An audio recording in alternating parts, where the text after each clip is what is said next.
গত ১০ মে থেকে ১৭ মে পর্যন্ত ৭ দিনে ইউক্রেন থেকে নিক্ষিপ্ত ৩,১২৪টি ড্রোন আটকানোর পর ধ্বংস করেছে রুশ বাহিনী।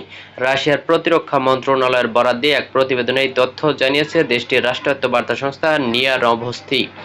রুশ প্রতিরক্ষা মন্ত্রণালয়ের তথ্য অনুসারে গত এক সপ্তাহেরই প্রতিদিনই শত শত ইউক্রেনীয় ড্রোন আটকানো ও ধ্বংস করা হয়েছে।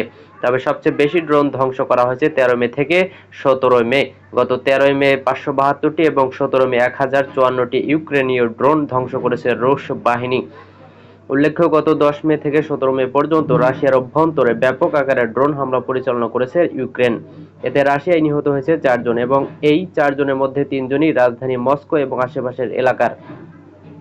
উল্লেখ্য, ক্রিমিয়া উপদ্বীপকে রুশ ভূখণ্ড হিসেবে আনুষ্ঠানিক স্বীকৃতির প্রতিশ্রুতি দিয়েও তা রক্ষা না করা এবং ন্যাটোর সদস্যপদের জন্য কিয়েভের তদবিরের জেরে কয়েক বছর ধরে টানাপোড়েন চলার পর ২০২২ সালে ইউক্রেনে সামরিক অভিযান শুরু করে রুশ বাহিনী। এই অভিযান এখনো চলছে। ২০২৫ সালের ২০ জানুয়ারি যুক্তরাষ্ট্রের প্রেসিডেন্টের শপথ গ্রহণ করার পর থেকে এই সংঘাত থামানোর জন্য চেষ্টা করে আসছেন যুক্তরাষ্ট্রের প্রেসিডেন্ট ডোনাল্ড ট্রাম্প। কিন্তু তার সেই প্রচেষ্টার মধ্যেই ইউরোপীয় মিত্রদের কাছে নতুন করে অর্থ ও অস্ত্র সহায়তার জন্য দরবার শুরু করেছেন জেলেনস্কি। রয়টার্স।